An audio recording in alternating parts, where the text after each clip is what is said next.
Blog Talk Radio.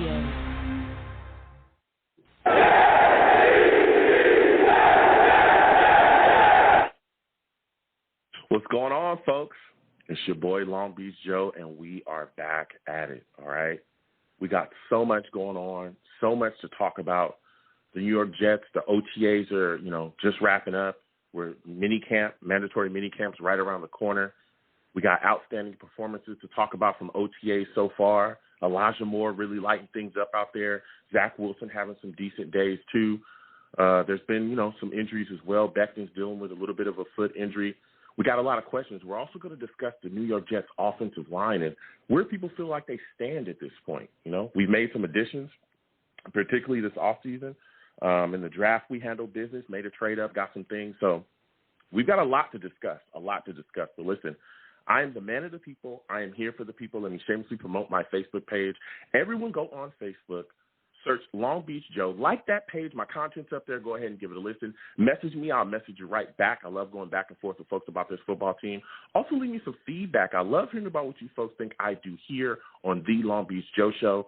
So without further ado, folks, let's go ahead and get into the show. I am fired up. I'm fired up, folks. All right. I'm also on iTunes as well. You can search The Long Beach Joe Show on iTunes. Please subscribe to your boy on iTunes, man. Got a lot of people leaving me ratings. Please continue to leave me ratings. A lot of 5-star ratings, a lot of comments and stuff like that. So please go there, go to iTunes, leave me some ratings, 5-star ratings. Tell me what you think about the show, how much you like it, all that stuff, man. I love the feedback. I love going back and forth. I'm also on Blog Talk Radio as well. Blog Talk Radio / Long Beach Joe Show. You can check me out there as well. You can listen while we do the show live, from that side, if you want to just hear the audio. Also, if you want to watch the show as well and hear the audio at the exact same time, I also live stream on Long Beach Joe Jets. That's the YouTube channel. So you can go check that out there. And, you can watch your boy live stream. I also do other stuff on that channel as well. I post, content, just regular videos, but we also game as well on that channel. So we play a lot of video games together and have a lot of fun. So it's just a blast, an absolute blast doing this and having fun with so many people. And again, I'm on Twitter as well at YoungJ00030. The show's page is The Long Beach Joe. Go there, check out my page and, give me a follow, and we can go back and forth. So just check me out on all those channels. So with that said, it's time to talk, folks. And, we got quite a bit to talk about. OTAs have been underway, been a lot of standout performances, mandatory minicamp right around the corner. We flirted, with possibly signing Morgan Moses at this point. He's come in and worked out, but the Jets haven't closed the deal on him. You got Crowder not attending OTAs, just so much going on. But before I get into all those things, as everyone knows, I'm a Jets fan, not originally from New York, live in California, been a West Coast guy my whole life. Salute to the West Coast. And there's a lot of fans, that are around my way as well that bleed green, that love this football team just like, anyone else that's a Jets fan. And there's a lot of fan clubs around the nation that are really uniting this fan base. So no matter where you stay at, you'll be able to sit down with your brothers and sisters in green and watch a game together and have fun and hear the Jets chant. So this week what we're going to do is we're going to bring up Greg Touhy. Greg Touhy from the San Francisco Jets fan club. Those boys up in SF do their thing. From the San Francisco Jets fan club. And he's going to talk to us about what they do in San Francisco, how good of a time they're having together, saluting and just bleeding green together and having a great time cheering for this football team, win or lose. So, Greg, I want to thank you for coming on the show. How are you doing today, my friend? I'm doing good, Long Beach Joe. Appreciate you having me on the call here today. You could call me Long Beach Greg, I guess. I'm from Long Beach, New York. So thanks for having me, man. Okay. Yeah, absolutely. And listen, Greg, again, go ahead. No, pleasure to be here. Thanks for having me, and happy to talk about the New York Jets fans here in San Francisco. Absolutely. And listen, I've been up there, you know what I'm saying, and you – the boys up in SF, they don't play at all, folks. All right, this group, fan club, is serious business. They have so much fun together, and they do so many different things. And we're going to get into all of that, Greg. But first off, I want to ask, man, what made you become a fan of the New York Jets? Well, New Yorkers are known for oversharing, I guess, so this could be oversharing, but it's actually my biological father who was a Jet, Met, Islander fan, so he gave me this life. I haven't seen it much since I was 5 years old, but hey, we're a passionate fan base, and that's how it all started for me. And I've lived in Boston for 14 years, and still bleed green and all those colors I was given. So that's how it all started, Long Beach Joe. Yeah, and that's crazy because a lot of people say the exact same thing about becoming a fan of this football team. A lot of people say, hey, it was passed down from a family, all right? An uncle or my father, or, some people even say, hey, my mom was a big Jets fan, and it just stuck with me. I was raised up in a house, and it was like, listen, you're wearing green, and that's the end of discussion. You know what I'm saying? Like, that's it. That's what's happening. It's said and done, finished. That's what's going to happen with you. You're going to be a Jets fan for the rest of your life. So, I completely understand your story there, Greg. Now, how did your fan club come about, my friend? Because, you guys, again, are way out there in SF. How did you guys, get together? Yeah, we started around circa 2006 via meetup.com. So, wow, we're dating ourselves here on the internet. And we found a place to hang our hat at, the Rec Room in San Francisco, which is on California and Hyde in the city. And we are served and taken care of by the fabulous Frey brothers, Evan and Scotty, who are Jets, Islanders, Mets fans as well. Unfortunately, Scotty passed away this offseason of cancer. Rest in peace. Luckily, we have the Jets family together, and we're all going to get through this. We're pretty broken up about it. But, we know he's going to be rooting for the Jets up there. And overall, the membership, the Favre era. And, we have now 350 rabid fans. You can find us on New York Jet Fans in San Francisco is the Facebook page. And the website for the Rec Room, if you ever want to come down, party with us, and be part of the Jets family, because I was a transplant here in New York, and then I lived in Boston a long time. You can find the Rec Room and party with us and watch the Jets and bleed green at therecroomsf.com, therecroomsf.com. We'd love to have you guys. Often I find meetups by traveling. So we're real close with the San Diego Jet fan chapter as well, and I found those guys just by doing an internet search and traveling. So that's kind of our story. And, we'll go Jets.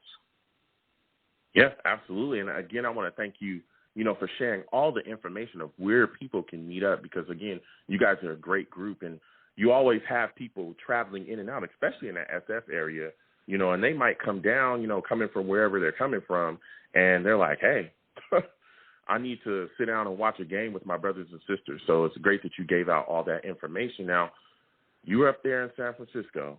I know it's tough, man. There's a lot of crazy Niners fans up there. Niner Nation is strong up there. I mean, strong, okay? Can you please tell us what it's like being a Jets fan in that area with, just the passion for the other team that is local there? Yeah, I mean, it's fun. Obviously, they have a winning culture up here, both in San Francisco and we're right next to Raider country too. Before they moved to Vegas, but one thing I'll say about Jet fans, and I've known this for a long time, and it's really not disputed throughout the country, is we're a loyal fan base, we're a knowledgeable fan base, we're rapid. Yep. I don't know whether this life chose us or we chose it, but it's fine. It's fun. We get respect here. We come out in droves. We have our own little meetups, and it's a lot of fun. So, I'm kind of used to this thing. I lived in Boston for 14 years, during their whole run, if you will. It's great. But hey, man, one thing we do is we bleed green, and that's not going to change. That's one thing I can say about Jet fans.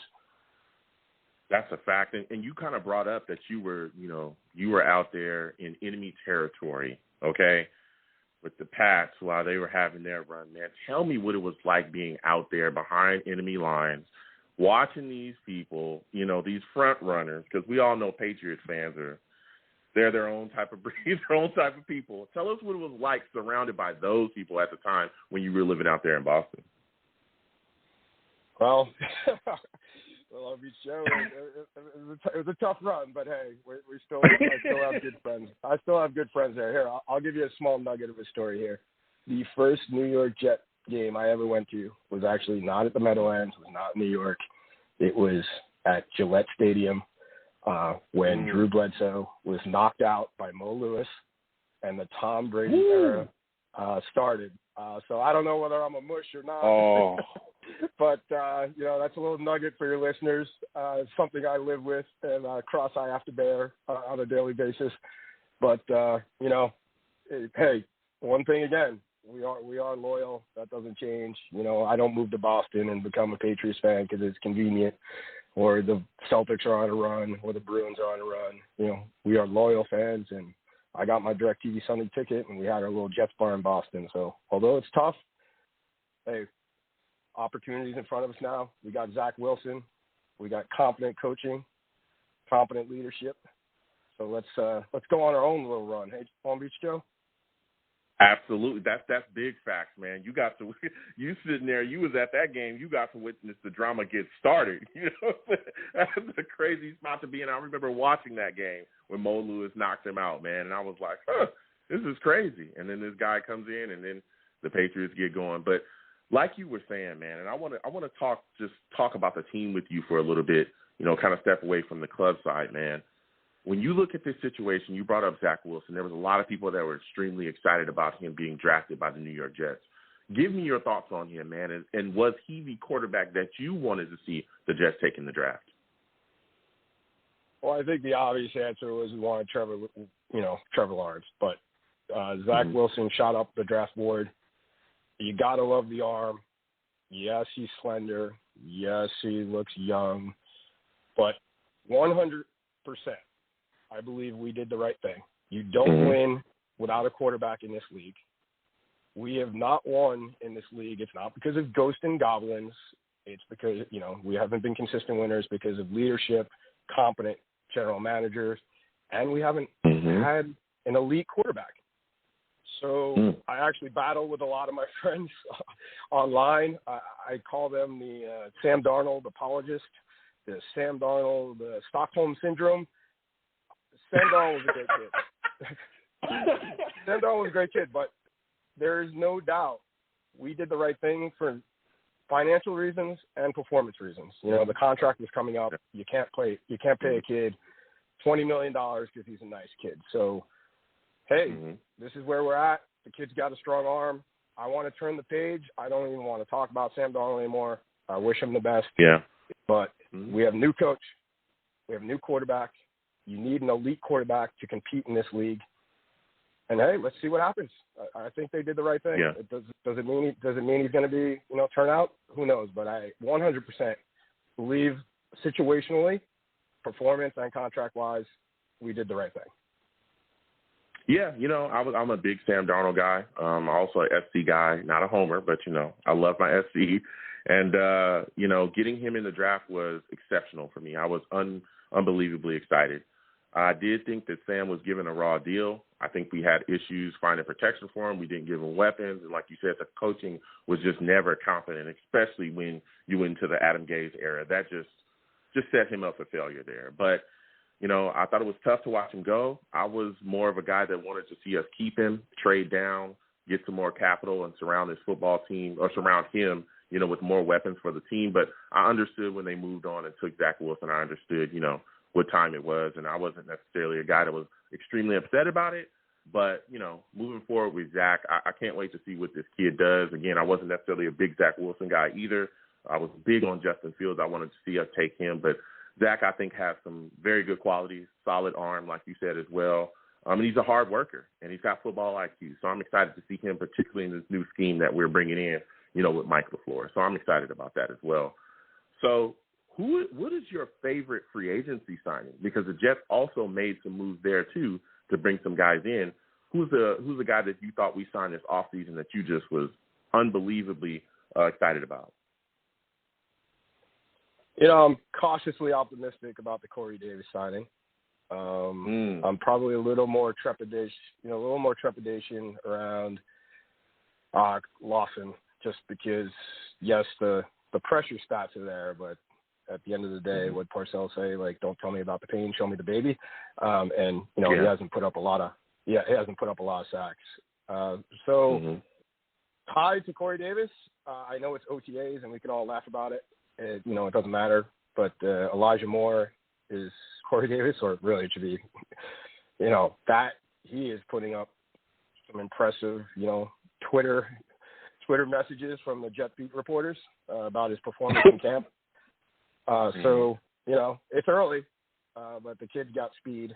And so that looks like, it was rated a good draft pick, a steal, if you will, in the second round. So probably Corey Davis, a little more prep. We've been looking for a pass rusher since John Abraham. So Lawson, for that kind of money, I want to see the results. How about you? What's kind of your opinion on the free agency? Yeah, for me, Greg, I looked at the situation and I said to myself, I was shocked that we got Lawson. I really, really was. I didn't think that we would get him at all. I thought he would go to another squad. I was excited about him. Corey Davis is probably I would say this. Lawson is probably the free agent that I'm most excited about, but I am over the moon about Corey Davis as well, because I think finally we have a number one wide receiver, a true number one. Because for years we've been searching for this. Remember Robbie? People were wondering if he could be a number one here. We had other issues in the past, signing guys and bringing guys in that could be solid pass catchers for our quarterback, and getting Corey Davis in the building, who hasn't had 1,000 yards in a season yet. But I think that he'll be able to do that because he'll have the targets. He'll be a guy that we, absolutely go to early and often. I'm excited about the wide receiver core as a whole as well, because we've bolstered that so much too, not just with Corey Davis, but Keelan Cole, like you said as well, us drafting Elijah Moore too, bringing him in, I think is with solid value too. So this wide receiver core is looking extremely solid. But yeah, Lawson I'm excited about, and Corey Davis I'm excited about too. Those two guys I thought were just phenomenal gets by Joe Douglas. So Greg, my final question for you before I let you go, man. This has been great because you've been talking, so much good stuff, really bringing the heat. What are your expectations for the New York Jets this upcoming season? Are you a guy that thinks that they're a playoff team? Where do you think that they'll land? I don't think they're a playoff team, but maybe I'm a little more realistic. A lot of changes, new coach, new defensive scheme. The deep defensive backs really concern me. Like we've been talking about. I feel like we've been talking about that for years, along with not drafting offensive linemen and not finding a pass rusher. So I don't think they're a playoff team, especially when most likely we're going to start a rookie quarterback from game one, and we're going to have to deal with all of that. What's competent expectations for me? They're probably realistic. I think if we could go 7-10, 8-9. I consider that a building block and a success. And really, the success is going to be built around the quarterback long term. So, record aside, if Zach Wilson can progress throughout the year and show that we might have something there, then truly we have something there, right? That is a huge key to this draft and a huge key to our success for the future. Yeah. You're absolutely correct, Greg. Listen, Greg. This was a phenomenal call from you, man. You really brought it. Can you, before you go ahead and before I let you go, can you please tell all of my listeners how they can get involved with you and your club, where you folks meet again, and how they can contact you on your social media platforms? Yeah, absolutely. So the website for our meetup, therecroomsf.com. The Rec, WRECK, room, SF, one word, .com. Don't say San Fran. They don't like that out here. So it's therecroomsf.com. And you can find us on New York Jet Fans in San Francisco on Facebook. And like I said, whether you're a transplant here, whether you live here, or whether you're traveling, we have a great time down at the Rec Room. And, we look forward to seeing you all. Yeah, absolutely, Greg. Listen, it was phenomenal speaking with you, man. You guys, like I said, out there in SF, you do it real big. I want to thank you for coming on and speaking to us about everything you folks doing out there. You have a good night, my friend. Hey, you too. Thanks for having me on. Happy to join at any time. And, let's see. Off season is the most optimistic time of year. So really excited for the upcoming season. So let's do it, Long Beach Joe. Absolutely. Let's do it. Thank you. You have a good one. Listen, Greg calling in, man.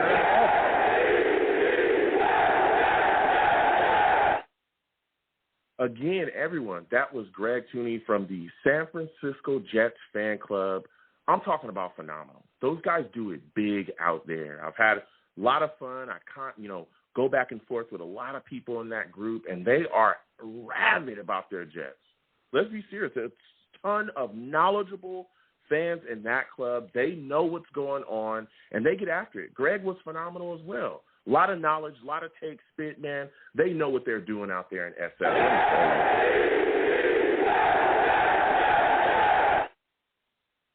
Now, it's time to talk about it, folks. We got a lot to talk about OTAs and getting into it. Again, 515-602-9639.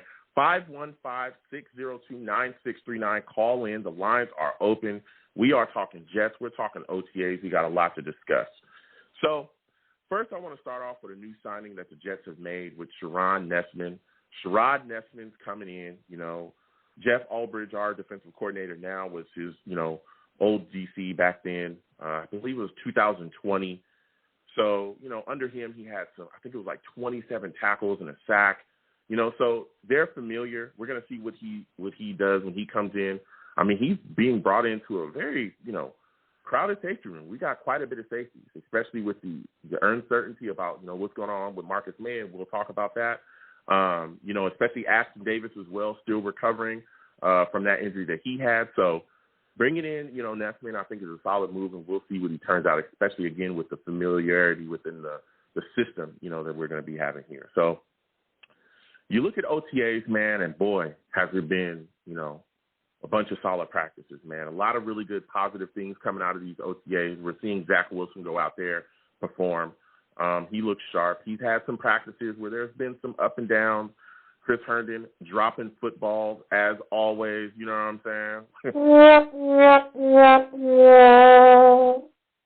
But we'll bring up Chris Herndon down the line. But, yeah, he had a big drop, a couple practices, I think that led to an interception. So, but, Zach Wilson has had his days where he's looked, a little shaky, but he's had some strong practices as well. So that's good to hear. Again, he's a young quarterback picking up a new system. This is first year in the NFL, so he's just trying to feel his way out. But it's good to hear, and it's also good to see as well when you're watching the film on him, just to zip on his passes. It's good to hear that he's starting to really pick up the scheme and putting things together. A couple of the other standouts as well from OTAs, Elijah Moore. I mean, this guy is to be raved about. I mean, everyone is talking about how phenomenal he is and how he brings it. You talk about our special teams coordinator, Brent Boyer, talking about how early he shows up, and he's putting in the extra work, so he's putting in overtime. And I know that kind of passed up a lot of people in the way that they thought, because they were just like, okay, well, he's showing up early. Listen, he's a young football player coming into this league who is fighting and doing every single thing he can to get an edge, to get himself out there on the field and produce. That's huge, man. A guy that's willing to show up early, a guy that's willing to put in the extra work, those are guys that you want on your football team. Those are guys that you want on your locker room. Because let me tell you something. When the going gets tough and you need to make sure that you're prepared to the fullest so that you can make that play in the fourth quarter, so that you can make that play to turn the tide of the football game, listen, it's the guys that do their studying. It's the guys that get out there on the field early to, play, get their hands ready for catches. The guys that are making sure that they're conditioned on a daily basis. Those are the guys that absolutely succeed in this league, doing whatever they can do. Because, again, this is a league full of talented players. The big question and the thing that separates a lot of talented players is the work that you're willing to put in. And Elijah Moore standing out and really putting in quite a bit of work. We're also hearing great things about Michael Carter as well. A lot of people talking about the possibility that Michael Carter could end up being the starting running back for the New York Jets in his rookie year. Again, that running back, situation, that running back position is crowded full of guys. Tevin Coleman, you got P. Ryan, you got Ty Johnson, Josh Adams. I mean, there's so many guys, and they're talking constantly about Michael Carter and the things that he can do. Braxton Berrios, he's fighting as well. I know a lot of people have talked about him not even being on the roster at one point. Braxton Berrios is going out there. We've seen him put together a bunch of solid practices as well. And I think a lot of people have turned away on Braxton Berrios. You also got to think, here's a guy that also has special team experience as well. That could help him, make this roster this year as well, even though we have quite a bit of wide receiver talent. He could end up, eking his way on because he's still able to make plays, and he still, can be a guy that can contribute in special teams as well. Another guy that's really putting things together as well, Isaiah Dunn. This is an undrafted guy that the Jets paid quite a bit of money, and everybody was like, why? Why pay this guy? Hey, guess what? He's coming in, and he's putting in work, and a lot of people are talking about Isaiah Dunn possibly, taking some spots away and making the roster and being a guy that will significantly contribute this upcoming season. And that's huge because Greg talked about it. I've talked about it constantly. There's been a lot of question marks about this Jets cornerback position. Nobody likes Bless Austin. Everybody's questioning if he can, even get the job done, if he's even a number one. There's a lot of questions about that slot position, even Hall. Some people are thinking, where does he stand? He had a decent rookie season. Is he a guy that's going to be able to step in? Is he a number one? Is he a number two? What is he? There's so many question marks at that cornerback position, even with us drafting guys, Michael Carter II and all those guys and other guys that we drafted as well and brought them into the cornerback room. Isaiah could end up being a guy that could snatch a starting spot away from someone if he plays well enough. It could happen. There's a lot of people talking about it right now. Here's a guy that's putting on, and he's impressed quite a bit of people. So OTAs has been very interesting. Again, Mekhi Becton got a little bit of a foot injury. We'll be talking about the Jets offensive line tonight as well. Some people are concerned, especially with the history of injuries with him too. I'm really looking forward to seeing what he does during this season. I think he'll be all right, but I'm wondering, will he be able to stay relatively healthy this season, at least more healthy than he was, last season. He missed time with the shoulder. There was breathing issues, all kind of things. So we'll see what happens with that. But listen, OTAs has been solid. Also, there's been a guy missing from OTAs too, Jamison Crowder. He's not OTAs. He's not showing up. Again, these are not mandatory. Not yet. Mandatory minicamp is around the corner, though. But he's been out of OTAs. He's working on that contract negotiation. The rumors out there is the Jets want him to restructure. He's making quite a bit of money this year. But so he's not at OTAs, and we'll see what happens. Him and Marcus May, we'll see if they show up to mandatory minicamps. A lot of people saying that the Jets expect them to, but we've seen in the past with other teams as well that, hey, there's a lot of players that are expected to show up with contract issues, and then they don't show up. So, we'll see what happens with both of those players, but definitely people, making a notice that, hey, Jamison's not out there. The Jets also worked out Morgan Moses. This is a guy that everybody was clamoring for the second that he was released. They looked at the right tackle position, and they said, Fant's okay, we like him, but Morgan Moses could be an upgrade. The Jets did bring him in. They worked him out, but they haven't signed him. There's a lot of interest there, but the Jets didn't ink it, didn't get the deal done. So we'll see what happens going forward. But I'm in favor of that. I really, really am.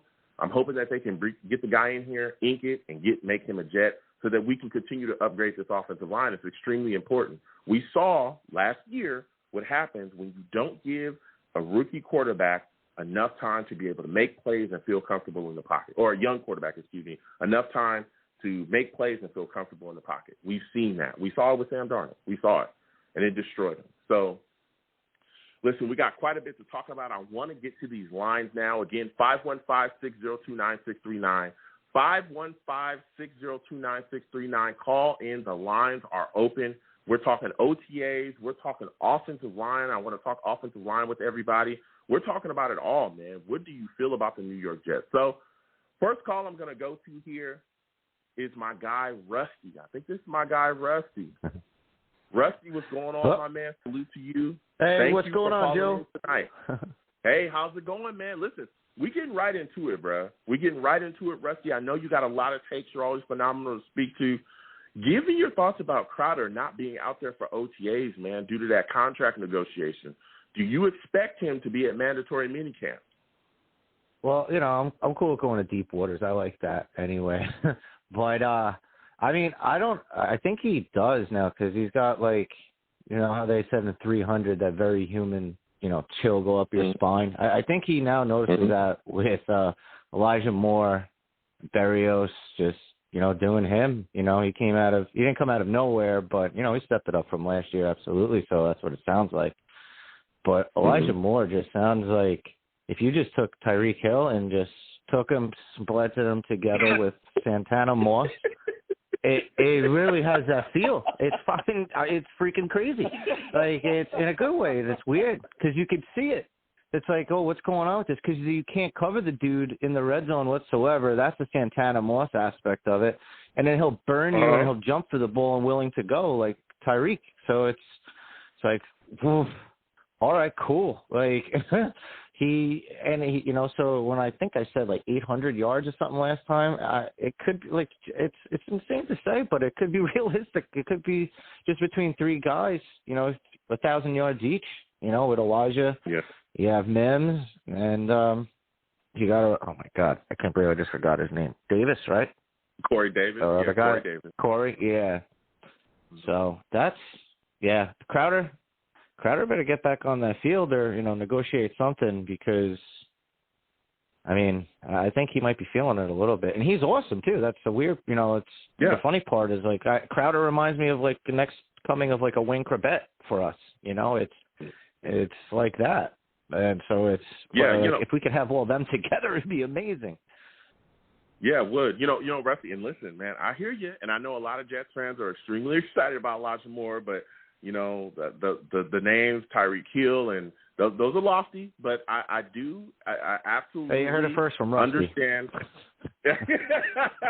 I understand. The kid's phenomenal. The kid's absolutely phenomenal. I'm definitely not going to, take anything away from him. And like you said, he's unbelievably fast. And I was telling people about this constantly, was that the kid can move. And, again, I know it's in shorts and they're not in pads against other defenses trying to take their heads off and be aggressive.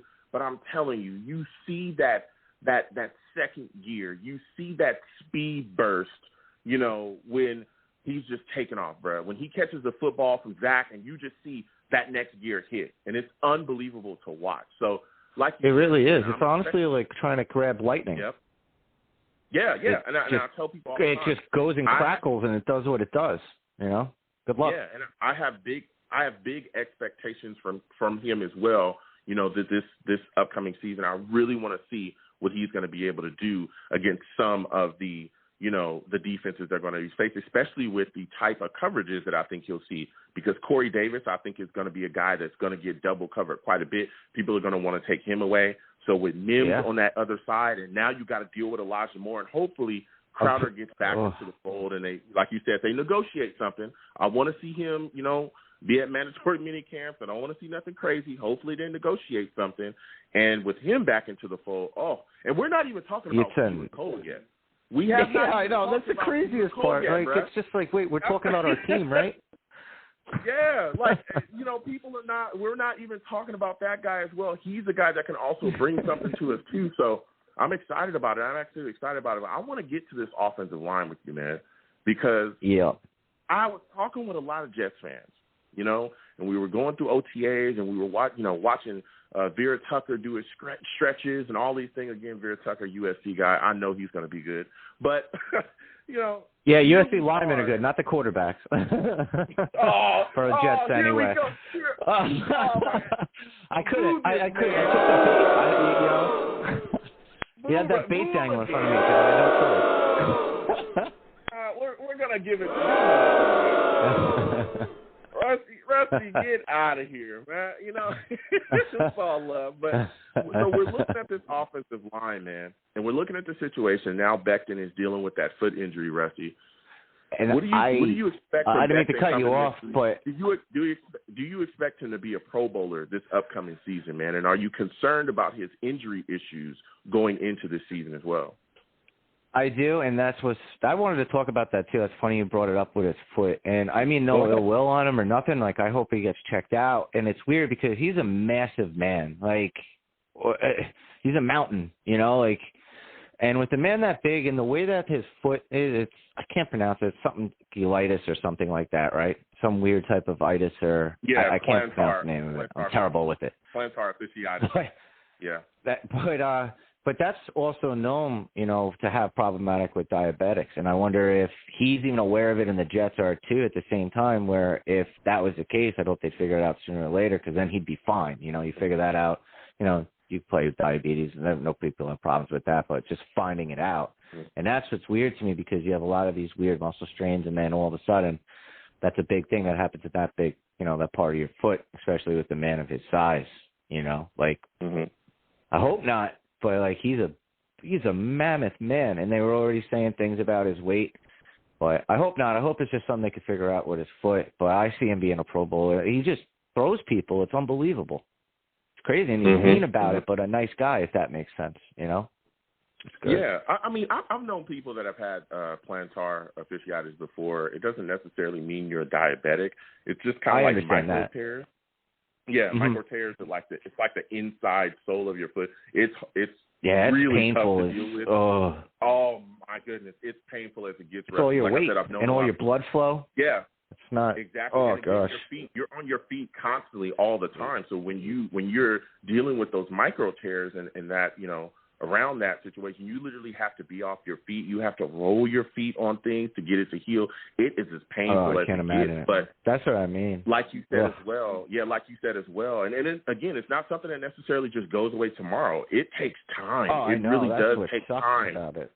Yeah, to work. So I'm worried about it as well, like you said, especially with, again, people are talking about his weight is up. If he's off his feet and he can't, do those things, it's like, if you're not working out, you're wondering, hey, can he keep his diet together? Can he keep his that's weight? If not, then we'll see that weight go up. And also, how long of a lingering issue is this going to be? Is this going to be something that goes into next season as well? Can he stay off his feet and get it healed up in time? Because people are talking about training camp and being ready for preseason and stuff like that. But again, some people that I've known that have gotten it, it's kind of been a reoccurring thing where if they, do too much at one time, then they get it again, and it continues to go on until they completely a lot stop. Worse, right? Yeah. So, we just got to keep eyes on that. And again, with his injury issue history, we saw the shoulder was an issue. I think he missed some games as well because of breathing issues. So I'm hoping that Becton can keep it together and, cut out the injuries this year, because if he does, man, he's going to be unbelievable. I mean, the kid, he's going to be an all-pro.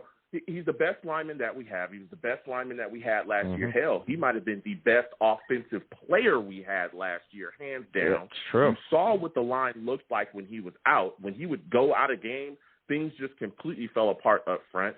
And on top of that, he's the guy that's going to be protecting our young quarterback, Zach Wilson, this year. So I'm hoping that Becton. Yeah, exactly. And I'm hoping and that's a blind side, so yes. That's a little iffy and scary. Absolutely. Now, my next question for you, Rusty, is when you look at this line, man, what do you expect of VERA-TUCKER in his first season, and how important is it for him to come in and play well immediately? That's hugely important, especially, too, with Makai being, I don't know really what's going on with his foot. So that's a huge thing. I really would not want him to move to left tackle if they, that's the thing, too. People call me crazy at it, but he did good at USC at left tackle, but not great, where he was solid and he's unbelievable at the left guard position. So, and then to throw him in there immediately into the NFL like that when you want him to be a guard in the first place, I could see them doing that if that happens, year 2, year 3, something like that to help out. But I think it would hurt him more than benefit him if they threw him into left tackle like that. I think that's where Joe, I don't think, is really pulling the trigger on the right tackle on Moses right now, because he's like, ooh, we might have to do something about that left side.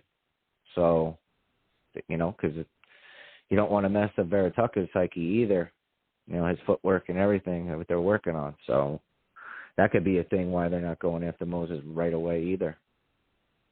Yeah. I mean, I can see that too. My next question for you as well, because you brought up that tackle position, what are your thoughts about the Jets and Morgan Moses? Why do you think that they have not inked a deal with him to bring him in and have him play that right tackle position? Or are you comfortable going forward with Fant? Well, I think that they're waiting on seeing what's going on with McKay and everything because they might try and go for a left tackle instead of a right tackle, you know? So they can – because they have guys on that side. Granted, you know, it's not Moses, but, you know, you don't know what's going to happen with Clark and everybody. So in that aspect, I think that's why they're holding off a little bit. And nobody's really jumped on him either. Like, that's the weird part, too. Like, why isn't Moses already gone either right now? You know, that's a little strange. Yeah. Surprisingly, if that's that soon. But that's what I honestly think. I think Joe's just sitting there, you know, playing that 3D chess and talking with Coach Sala and everybody else and just being like, all right, you know, I'm trying to figure out what to do about that. Because that left tackle part has been our anchor. That's basically where we started off with last year with JD's first draft. So I think that's what they're looking at, and that's why I think they're taking him a little bit. Because I think if McKay was good, I think they would have just like, hey, you know, throw Moses on here. I think it would have happened sooner. And Moses, I honestly think that. That's what I think. Yeah, you might be right. You might clearly be right there, Rusty. Yeah. But my final question before I let you go, Rusty, and it's been a fire call from you, my friend, is what are your thoughts about Isaiah Dunn, man? There's been a lot of people talking about him being a standout and him possibly being able to snatch maybe a starting quarterback spot away from, you know, some of the guys that we have here. What are your thoughts on him, man? If that happens, I'm all for it because I like our home, like, you know, I like homegrown. If we could do that, more the merrier. And, you know, because the Bills have been able to do that. I hate saying complimenting them on anything, but, you know, they've been successful in that, you know, a couple other teams, you know, a lot of other teams. And, you know, I want to have it so, you know, we could do that, you know, have our own farm. Yeah. It's a good thing when you can grow your own, and then you can go out and grab whatever you want as treats and then just Kansas City it, you know, just start sprinkling everything in there or do whatever you got to do. Yeah. Listen, Rusty, this has been a call, man. You spit fire. Give this man a hand, y'all. Give this man a hand. He knows what he's talking about. Yeah, give a hand.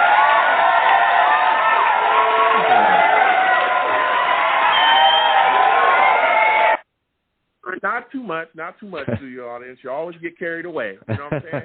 But Thanks, listen, Rusty, I got to get to these lines, man. There was a lot of fire from you, man. All right? Thank you again for calling in. You have yourself a good night, my man. You too, bud. Jets up, man. Absolutely. Have a good one. Listen, Rusty calling in with fire.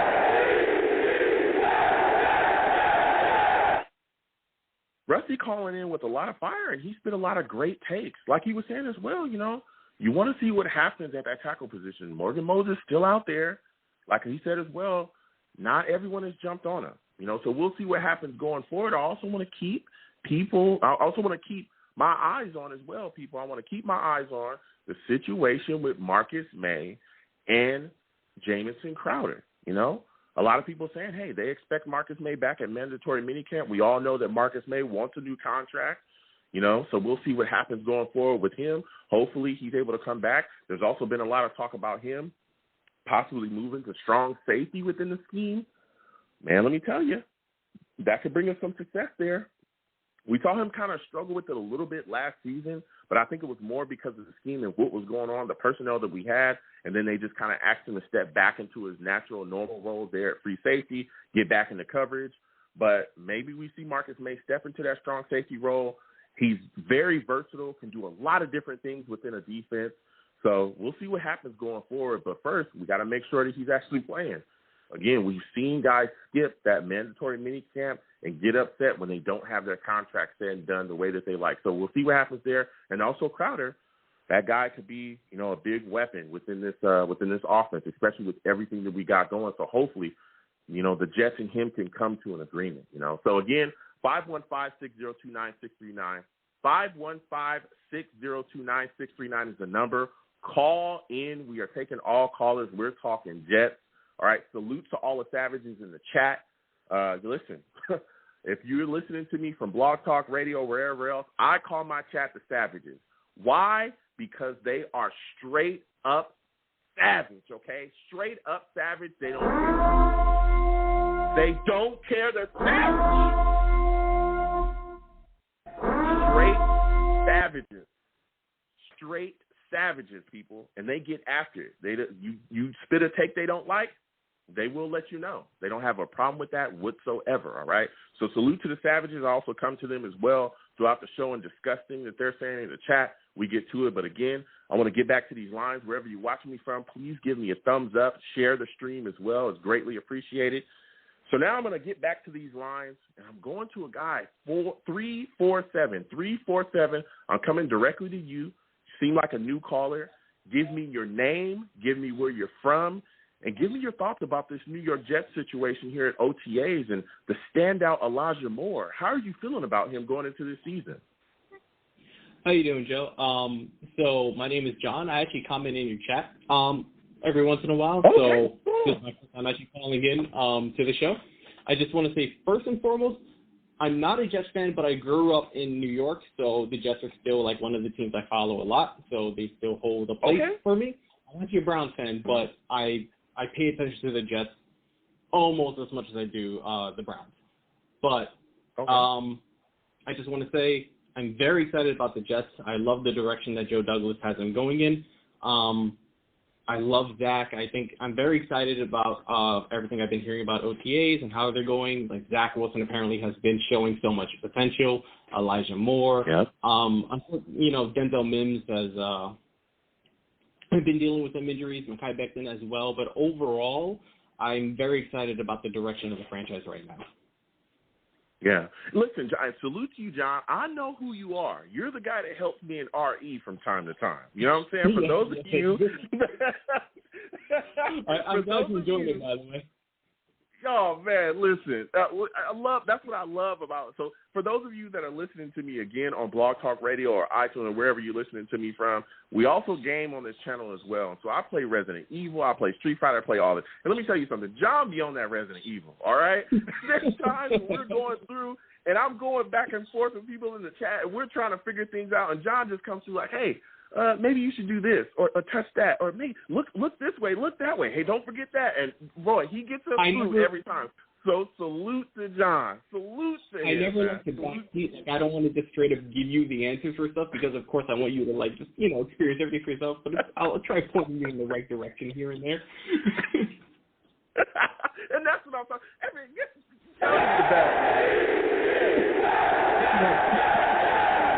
Appreciate it, man. John is the best. John is the best. Listen, salute, and again, keep giving me those tips because everybody in the chat, we're all going back and forth to try to figure things out. But getting back into it, like you said as well, I know that you're a big Browns fan, but you're extremely excited about what the Jets are doing and how they're handling business.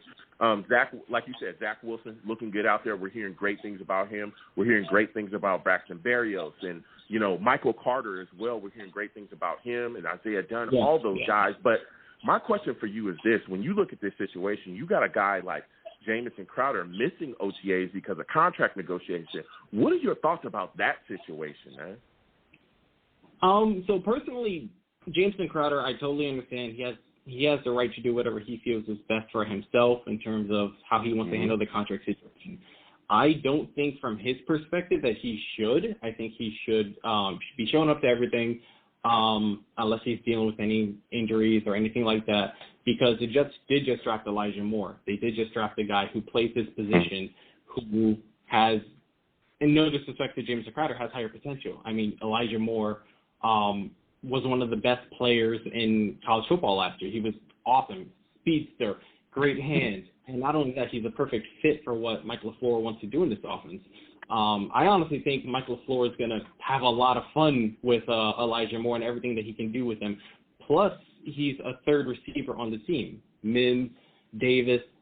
In terms of the defense and the opposition and how they're going to be able to play them, they already have two guys that they need to worry about. So that's going to open up a lot of things for Moore. I don't think Crowder should. I respect his decision if he wants to hold out for a prolonged period. Totally respected, but I don't Elijah Moore is a young guy. He's going to get all the reps as is anyways. If you play it wrongly, in the wrong way, you might just be giving Elijah Moore your spot. And honestly, I don't know how well, if the Jets were to decide, okay, I understand, I respect your decision, we'll see what you can get on the open market, I don't know if there's any team that's really going to be needy for Jameson Crowder. I mean, wide receiver talent in the league right now is probably at an all-time high. I don't know any team off the top of my head that's going to be, begging for Jameson Crowder's talent. So I don't know. I think he's showing up. Go on. Yeah, go ahead. No, yeah, I was just going to say, I don't know if there's going to be a team that's going to be really Jameson Crowder's on the market. We need to give the Jets a third-round pick for that or whatever. So I think he should. I respect his decision, but I think he should show up to as many practices as he can. Yeah. Again, I'm hoping that him and Marcus may show up to mandatory mini camps, because, again, that can really start to spiral. But like he said as well, I think I'm a little bit more of an optimist when it comes to the situation with Crowder. I think we'll be able to get something done. I do think that there will be teams out there that will vie for his services because he's still a very competent, especially from the slot, a very competent slot wide receiver. He was our best wide receiver last year. He was a guy that really put up numbers. He's a very good player. Yeah. But like you said, we'll see how things shake out because, again, we got Elijah Moore there. But, man, if he was to come back and everything gets right, you'd have him, you'd have Davis, you'd have Mims, you'd have Elijah Moore, and then Keelan Cole. Oh, man, this wide receiver core would be just unbelievable. I think it'd be one of the best wide receiver cores we've had in a long time, man.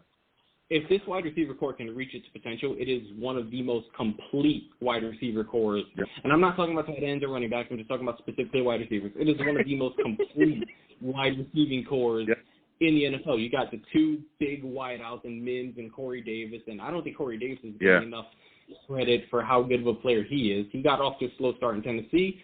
Ryan Tannehill comes in, things work out a little bit better, and he's a really good player all of a sudden. And Denzel Mims, so much intangible, not ability, that's a better word I'm looking for. He's absolutely big, battle people for jump balls. And then if you do have Moore and Crowder in the slots, I mean, you can do whatever you want in terms of just how you want to spread the opposition out, and you can do a lot with that. So if Crowder does come in, it does, play for the Jets this year, that's such a complete wide receiving core, especially in Mike LaFleur's offense where all their skill sets are tailored to these guys. Yeah, absolutely. And like you said as well, that's the important thing too, is us bringing in that new offense. And like you said, the skill sets will be utilized. Because last season, we saw that Adam Gase, it was 2 years, we saw that Adam Gase couldn't figure out how to utilize anyone's skill set, no matter what it was. He couldn't figure out how to utilize Sam Darnold. He couldn't figure out how to utilize Le'Veon Bell. I mean, it was insane. Adam Gase, you are terrible. If you were a slot receiver, I mean, you probably got 10 screens a game for Adam Gase's offense. God. I mean, there's something there. Oh, dude, I'm so glad that those days are over now. We've gotten our new guy in here. But I want to go to the offensive line with you, John, because you're spitting fire right now. I want to get your thoughts on this situation. Mekhi Becton, he's got that plantar fasciitis now with his feet. We're hoping that everything clears up and that he'll be all right going into the season. How concerned are you with him and the injury history that he has? He's been bitten by that injury bug at times, and, we've seen him miss games here, miss games there. How worried are you about that falling into this season? Well, in terms of just Mekhi Becton and his injury history, of course, there is reason to be concerned. I mean, he did miss several games last year. And you hope that it doesn't spiral and become more of a thing, especially something like now, which is a lower body injury. I forget. It's a leg injury, right, that he's dealing with? It's a foot injury. It's plantar fasciitis. Basically, it's like tears and the micro muscles or microfibers on the bottom of your feet. Yeah, that's so concerning because as an offensive lineman, especially an offensive tackle, I mean, that's where you need to be, you're an anchor. You need to be able to have your proper balance and whatnot. Having a lower leg injury, especially a foot injury, it's not, it's hard to keep your balance, or it's something you may have to sit out for a long period of time. And as much as I love what Joe Douglas has done on the offensive line, and I could say this about Joe Douglas as a whole, he is very, he doesn't really overspend for anything.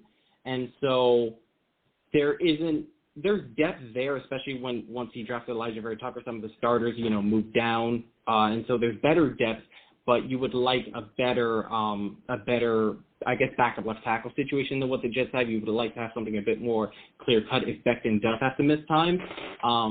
And Becton dealing with his injury, Adam Gase did not help him out with that at all.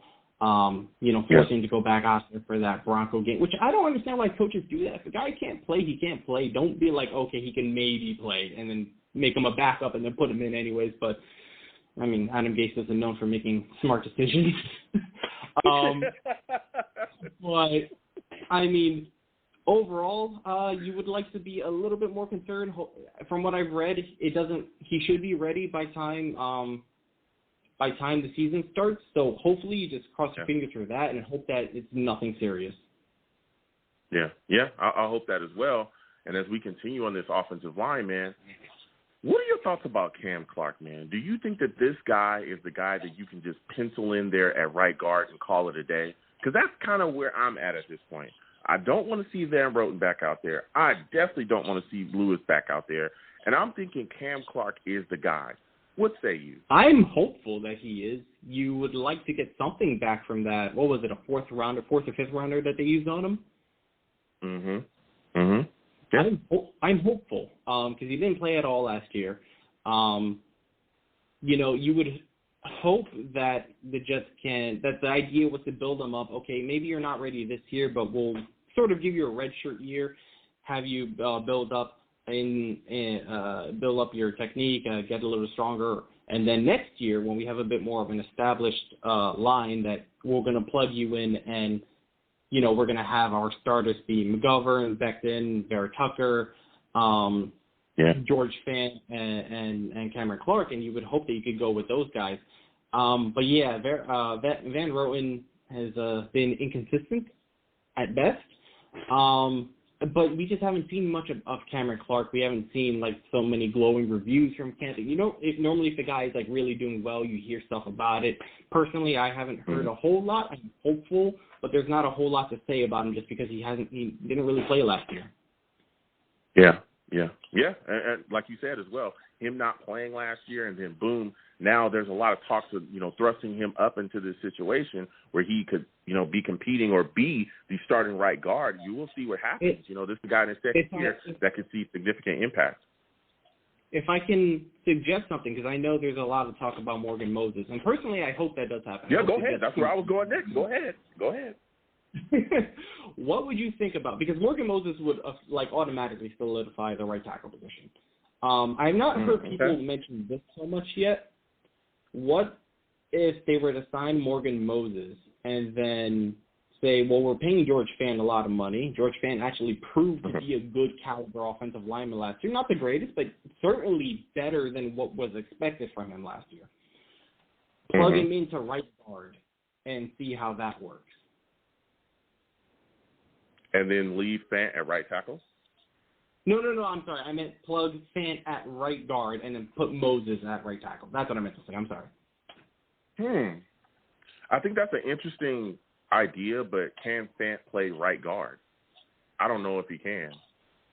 I think a lot of people, think about things like that, and this is a great point, but I think a lot of people look at situations and be like, well, he plays tackle, so he should be able to play guard. That'll be fine. And that's not always the way it works. Often we see people, there's players in the league that struggle going from right tackle to left tackle. Even, Penei Sewell, who, just came out, they talked about it, I think he's playing right tackle out there where he's at, and he's even talked about, hey, this is tough. And he was said to be one of the greatest right tackles. He's going to be phenomenal. And I'm sure he is. He's going to be good at wherever they put him out on the line, I'm pretty sure, whether it be just right tackle this year and left tackle next year, whatever. But he's already talked about, he's talked about it himself. This is really, really tough. This is a tough transition. And we've seen offensive linemen in the past have tough transitions, trying to get into the league and turn into that, moving around the offensive line. So, I mean, it's a great idea, but I don't know if Fant would be able to play right guard at this point. I don't know if he could. But bringing in Morgan Moses to start at right tackle and maybe plugging in Cam Clark at that right guard position, I think that would be a good move for us. But I do respect your take there, John. And so my next question and my final question for you is this, man. what are your thoughts about Connor McGovern? Do you expect his play? Do you expect to see improved play from him? Because last season there were a lot of fans that were upset with what he brought to the table with the money that we paid him in free agency. So I hate to give such a boring answer, but you hope that it was just Adam Gase's scheme that wasn't lending itself to the offensive line, and you would hope, and I think to some degree Joe does sort of betting on that being the issue with most of the offensive line. Obviously, he did still make attempts to improve it, but not as much as a lot of people expected him to. And so I think he's hoping that, okay, Adam Gase's scheme was bad. Most of our players didn't look good. With a new scheme, especially something that's as, I don't want to say friendly, but as easier to pick up as, like, say, the West Coast, Mike LaFleur, Shanahan, because their offense is just a variation of that. You would hope that maybe these guys can get, more comfortable with each other. And, by the way, they have an actual offseason this year, and so they have more time to gel together. And you hope that everybody can do better. Connor McGovern, he was a guy that was thought of very highly coming out of Denver. So obviously talent is there. It's not like they just sign anybody to play center. So, again, I hate to give a boring answer, but you really just hope that the scheme is the reason why McGovern looked so bad last year. Yeah. Okay. Look, I respect that take, John. And you brought the fire tonight. Give this guy a hand, man.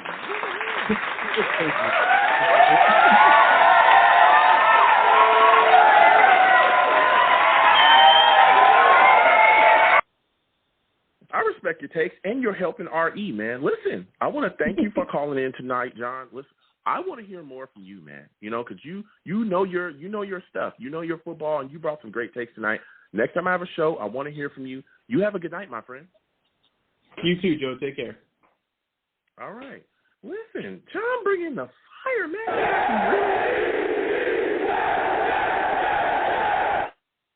There was some intelligent fire there. He knows his stuff. Again, he's a guy that's a big Browns fan, but, he knows his Jets as well. He's interested in the Jets and likes that stuff. So we're going to keep getting to these lines again, 515-602-9639, 515-602-9639. Call in. We're taking all callers. We're talking OTAs. We're talking Jets offensive line. We're talking about it all, man. So next caller, I'm going to keep getting to these lines again. Please call in if you can.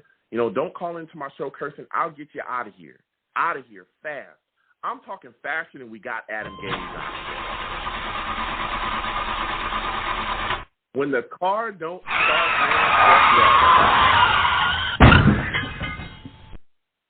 couldn't start the car, and then when he finally did, it got into a car wreck. I'm getting his ass out of here. Get Adam Gaze out of here, man. You know what I'm saying? We got him out of here quickly. So we're going to keep getting to these lines. Again, 515-602-9639. 515-602-9639. Call in. Now we're going to keep getting to these lines. I think this is my guy, Mike from Bayshore, man. I think this is my guy, Mike. You know what I'm saying? Big Joe! Big Joe! Big Joe! Livest one! Yo! Okay. Get off me, man! Mike. Get off me, man! We gotta bring you in. Mike.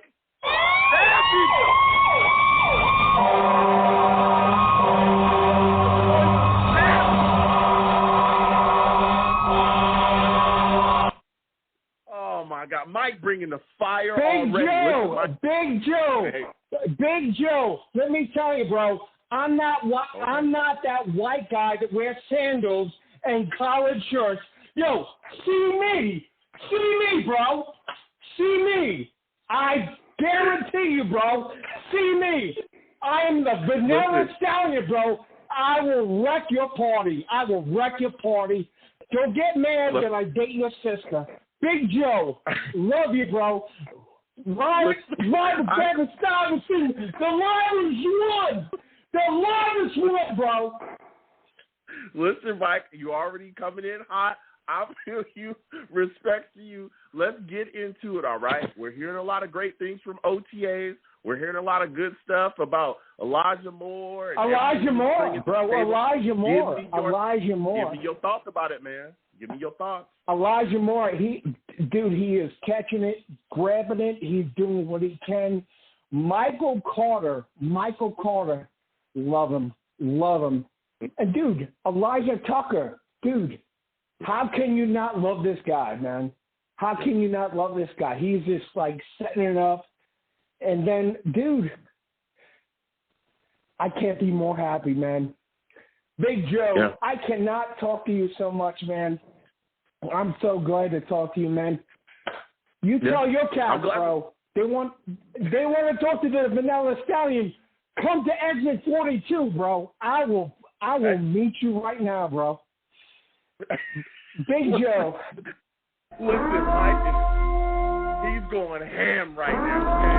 He is talking that talk right now. Listen, Mike. I don't wear sandals, bro. I don't wear sandals, man. I don't wear sandals, bro. Don't wear sandals or collared shirts. I don't wear sandals. Come to Bayshore, bro. Come to exit 42.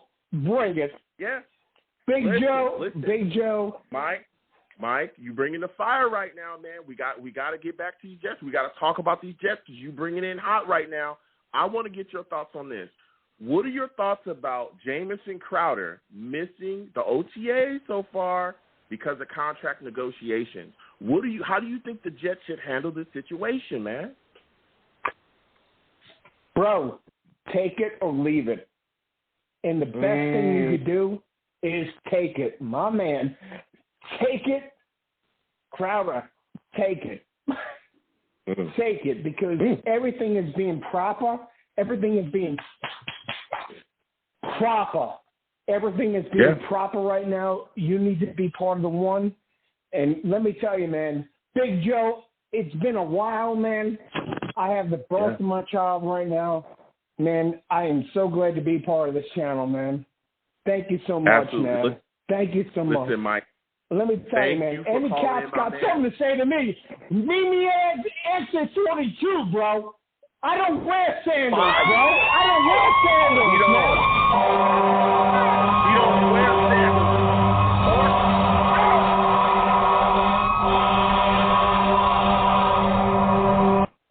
Listen, Mike, thank you for calling in. I'm going to let you go, my man. Big Joe, thank you so much. I have sent something. To your channel. Thank you so much. Thank you. Listen, I sent, dude, thank you so much, man. Seriously, much love. Ride or die, bro. Ride or die, bro. Absolutely. Anybody got something to say? Exit 42. Exit 42. I'll be there without sandals. I'm not that white boy. Get out of here. That's what I'm. All right.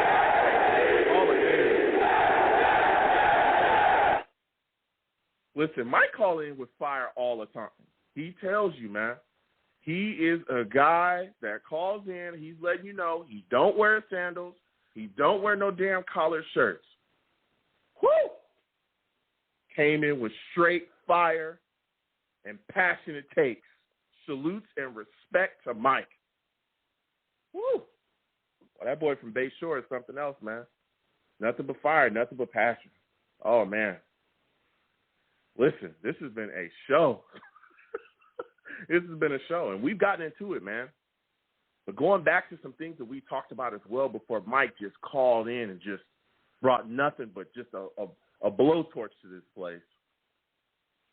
We're looking at this situation with Mekhi Becton. I talked a little bit about it with John when he called in as well.